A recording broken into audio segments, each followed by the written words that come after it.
नमस्कार विद्यार्थी मित्रों,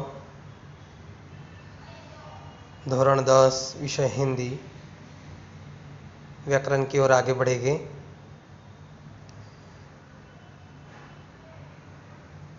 पिछले लेक्चर में हमने देखा व्याकरण विभाग में शब्द समूह के लिए एक शब्द और मुहावरे। इस लेक्चर में हमें देखना है कहावतें, जो बोर्ड में व्याकरण विभाग में पूछी जाती है 2 अंक के लिए। कहावत का अर्थ दिया जाता है और उसके 4 विकल्प हमें दिए जाते हैं। उन 4 में से हमें सही विकल्प चुनना होता है, जिसके अंक है 2। 4 विकल्प है, उसमें से सही अर्थ हमें चुनना है और विकल्प हमें लिखना है। तो सबसे पहले हम कहावत की बात करेंगे। जैसे हमने मुहावरे की बात की, वैसे ही कहावत की बात है। कहावत क्या है?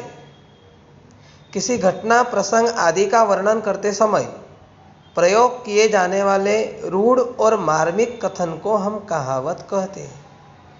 कोई घटना है, कोई प्रसंग है, उसका हमें वर्णन करना है, तो वर्णन करते समय हमें उस घटना को, उस प्रसंग को एक सिंपल शब्द में बोलना हो तो उसे हम कहावत के द्वारा समझा सकते हैं। और उस कहावत का अर्थ मार्मिक होता है, मनुष्य के मनोभाव को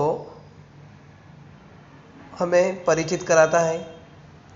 कहावत की पृष्ठभूमि में कोई कहानी या घटना भी होती है। धीरे धीरे जब यह रूढ़ हो जाती है तो कहावत बन जाती है। कहावत जो है, एक मुंह से दूसरे मुंह पर, ऐसे करते करते हजारों लोगों में यह कहावत प्रचलित हो जाती है। बाद में हम उसे कहावत का नाम देते हैं, जो पुरानी होती है। और कहावत के वजह से, कहावत से हम सामने वाले को हमारी बात या घटना या कोई प्रसंग आसानी से समझा सकते हैं। तो यहाँ पे वही कहावत की बात है। कहावतें प्रायः पूर्ण वाक्य के रूप में होती है और किसी प्रसंग के अंत में आकर उसे स्पष्ट करने का कार्य करती है।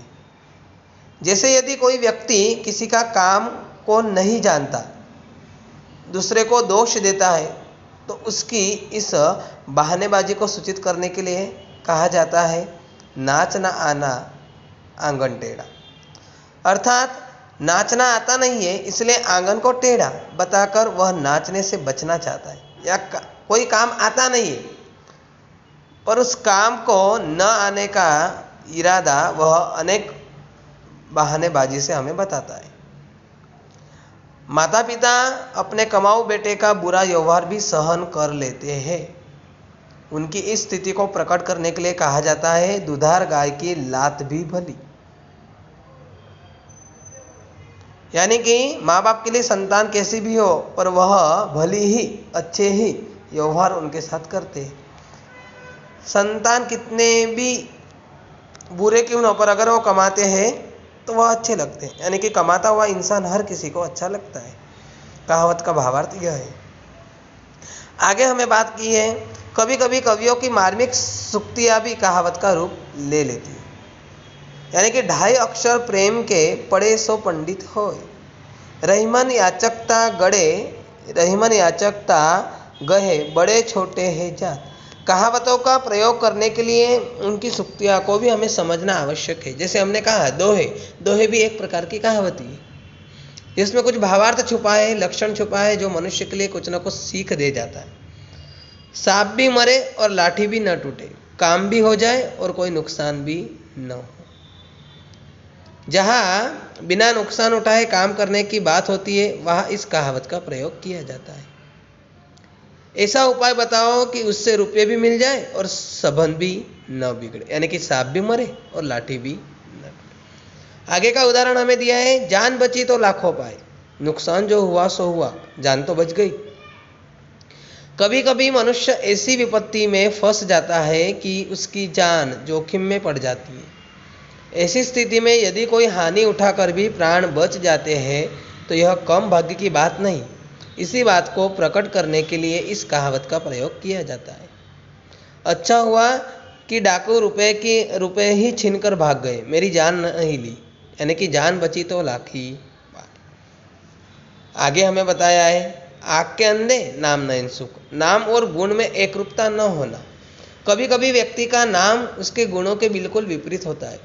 ऐसी स्थिति में इस कहावत का प्रयोग किया जाता है, जैसे देखो तो सही यह शांतिलाल दंगे फसाद में हमेशा आगे रहता है। सची है आँख के अंधे, नाम है उसका नयन सुख। तो वही बात है यहाँ पे। कहावत होती है, उस कहावत का अर्थ हमें देखना है और अर्थ के हिसाब से हमें कहावत को समझना है और उसके बारे में लिखना है। तो कहावतें पूछी जाएगी, उसका अर्थ हमें लिखना है। वाक्य दिया हो तो वाक्य हमें बनाना होगा। बोर्ड के प्रश्न रूप के अनुसार कहावत हमें 2 अंक के लिए पूछा जाता है। तो बोर्ड की तैयारी के लिए व्याकरण विभाग में हमारा ये लास्ट पॉइंट था, कहावतें। तो सभी पॉइंट की हमने चर्चा की और सभी पॉइंट को समझते हुए, व्याकरण के महत्व को समझते हुए हमें व्याकरण विभाग की भी तैयारी करनी होगी, ताकि परीक्षा में हमारे अच्छे अंक आ सके। इसलिए हर एक विद्यार्थी जो हमारे पास परिरूप प्रश्न पत्र का माड़खा है, उसके हिसाब से तैयारी करें, ताकि परीक्षा नज़दीक आते ही उस अंक के हिसाब से अगर हम तैयारी करते हैं, प्रश्न के परिरूप अगर हम तैयारी करते हैं, तो हमें अच्छी सफलता मिल सकती है। आगे बात करेंगे। धन्यवाद।